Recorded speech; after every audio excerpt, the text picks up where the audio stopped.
if we just want to understand the bending stress, then it is resistance offered to bending is known as bending stress. Let's take an example. Here is one plank. You can consider this as any elastic material. You can consider this as a wooden plank also.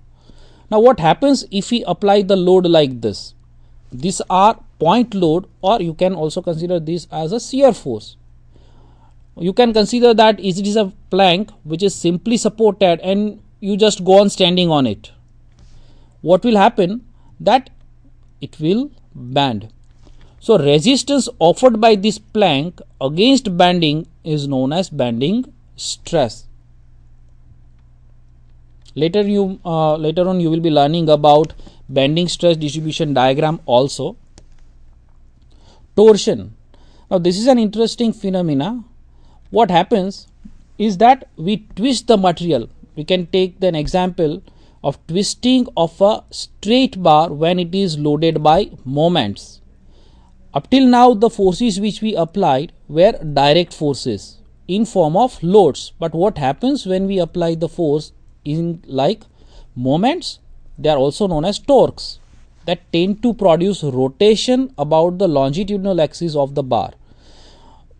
Day by day or day to day examples we can give. These are the example. What we can do is we can twist the screw. Like we are fixing the plank. When we twist the screwdriver, the screw will turn. That is, what we are doing is we are applying the moment, and because of this moment the screw will face the twisting moment, or it will twist. The resistance offered by against the twisting is known as torsion. This torsion is just for your information. It is not the part of the syllabi which is there. So torsion of a screwdriver due to torque T applied on a handle. Now let's take the concept of strain. We have already seen the concept of strain.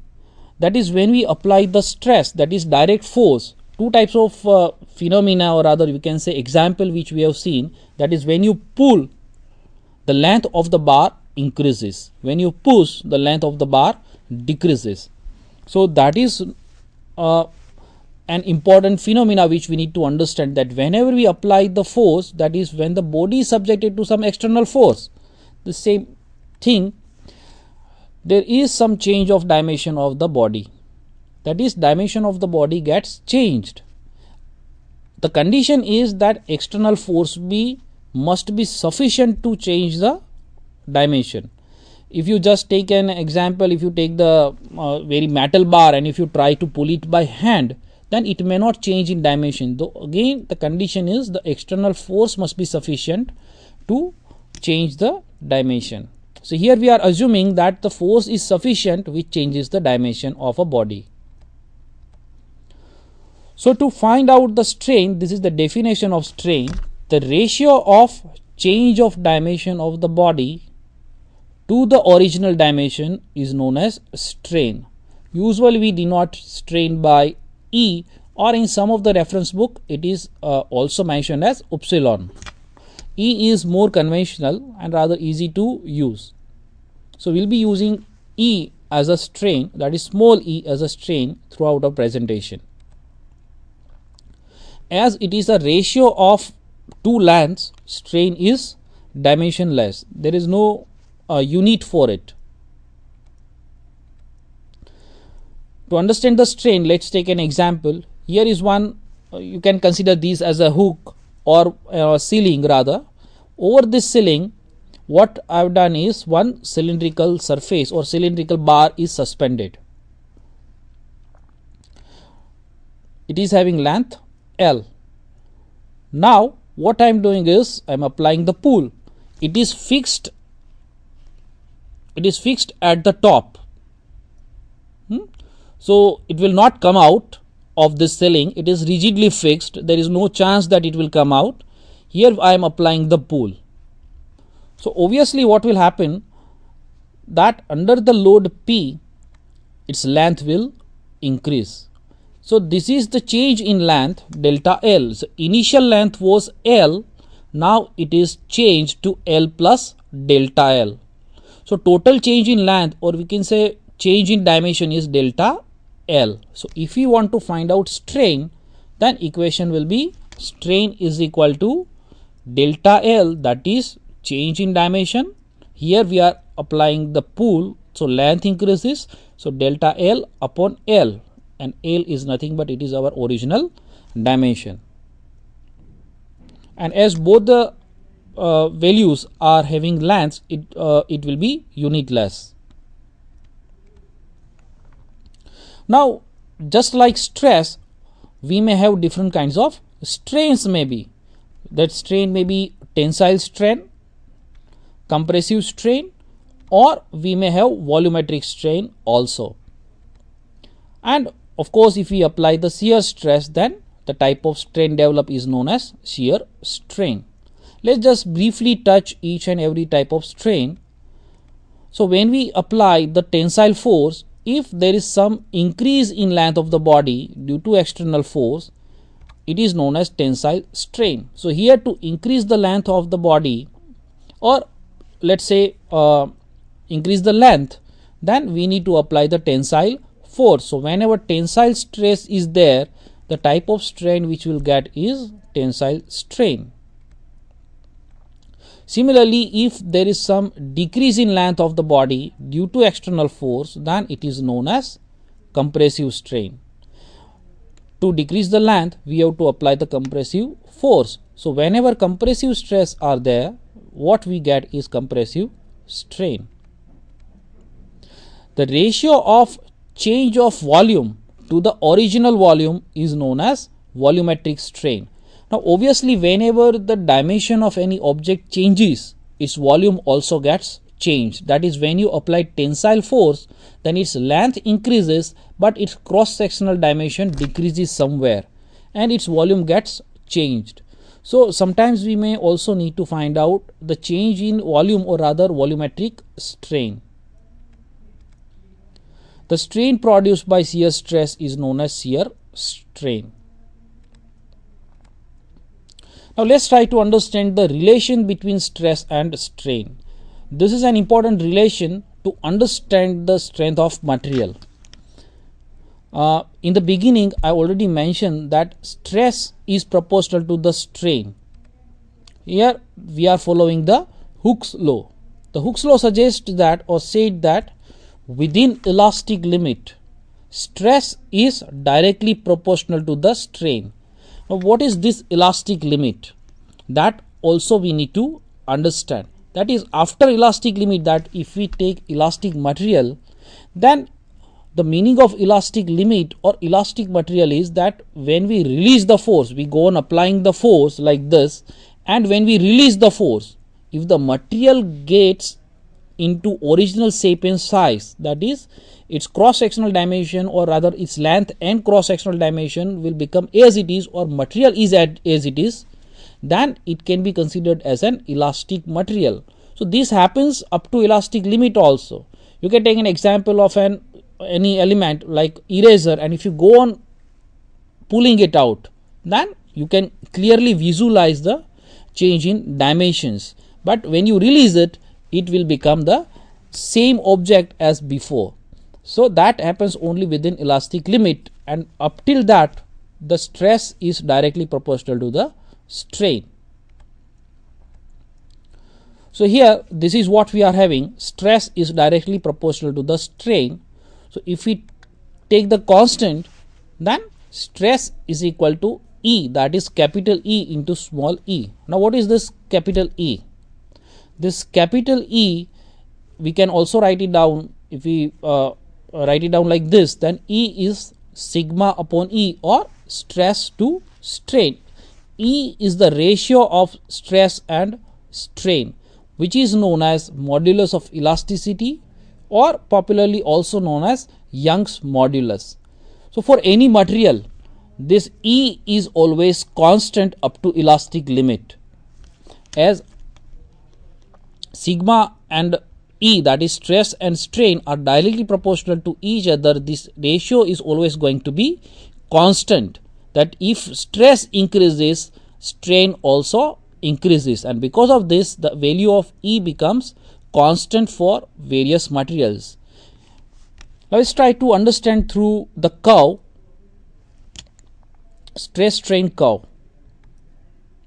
Here, to find out the stress strain curve, we use the machine which is known as universal testing machine. This is just an example of universal testing machine. You must have seen it in your engineering mechanics laboratory or mechanics of solids laboratory. The machine comprises of these parts. It is having a dial gauge. It may be computerized also. This is an older version. Here these are two heads. The upper head is fixed usually, and this is known as middle head. It moves. So what happens is, or rather what we'll do is, we will fix one bar. That is, let's take an example of mild steel bar. You know that mild steel is elastic material. That is, you can stretch it. The meaning of elastic material is you can draw wire from it, or it is a ductile material. That is actually the definition of ductility. That is when you can draw wire from it. It is known as ductile material. So what we will do is, we will fix one rod, a circular rod or bar between these two heads. Here is an assembly where hydraulic pressure will be generated, and this head will move in downward direction. The upper head is fixed and this will move in downward direction. Because of that, what will happen is, the force, or rather tensile force, will be applied on the bar, and it will increase in length. It will go on increasing the length, and after some time, as the material is very strong, we cannot do it by hand. The sufficient capacity of the instrument itself is required, and at some point it will break into pieces, rather two pieces. This is the video which will give you the actual view of this. This is the bar which is fixed between the upper head and lower head. I want you to watch it carefully. That observe this particular portion and let's see what happens. I am playing the video.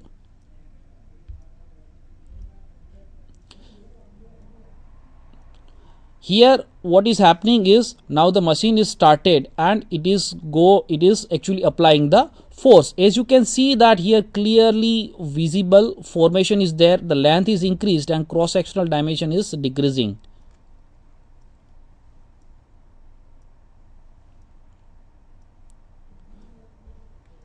Can you see it? Yes. Now it is broken into pieces. We can clearly see that what happened. Again the same video will play.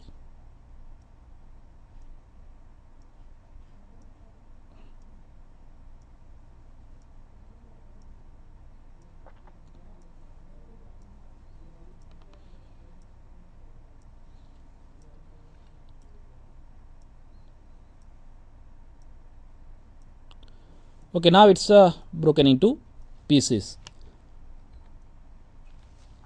Now if we plot the graph of stress versus strain, so on x-axis we take strain and on y-axis we take stress. What we are doing is, we are plotting the graph of stress versus strain. The stress we will calculate based on the force applied. In previous video, what we have seen is, we were slowly applying the load and the stresses were developed. So in this case, when we apply the force, tensile stresses were developed, and on the other hand, as the stresses were increasing, strain was also increasing.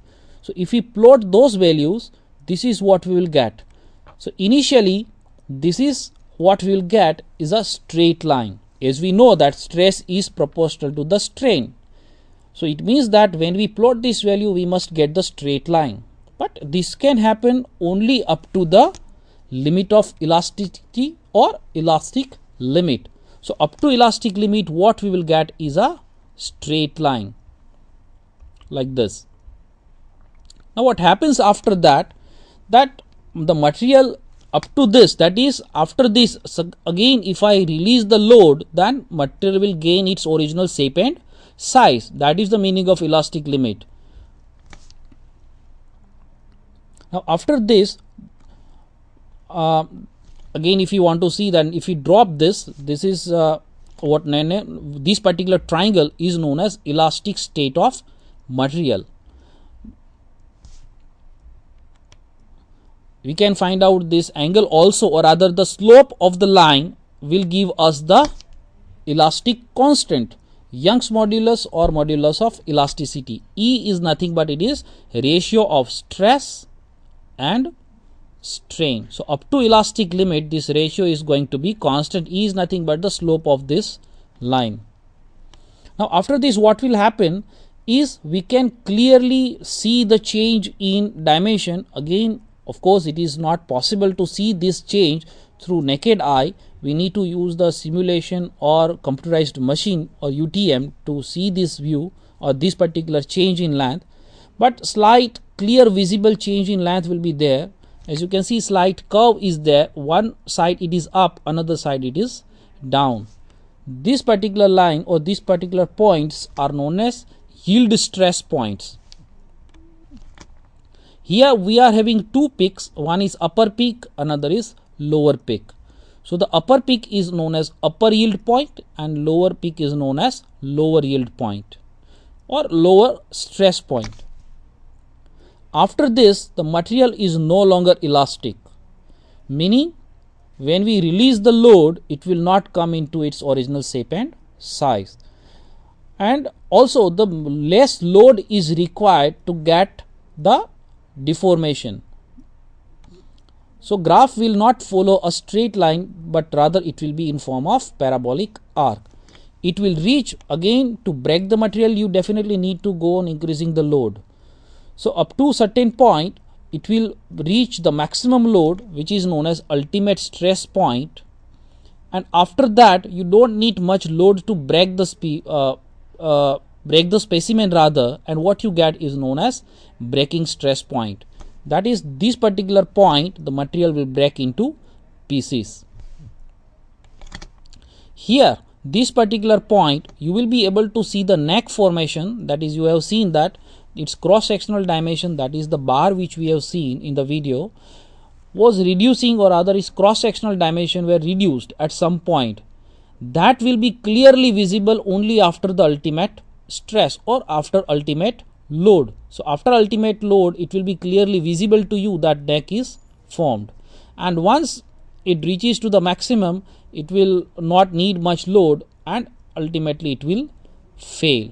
So here some important points about this graph is,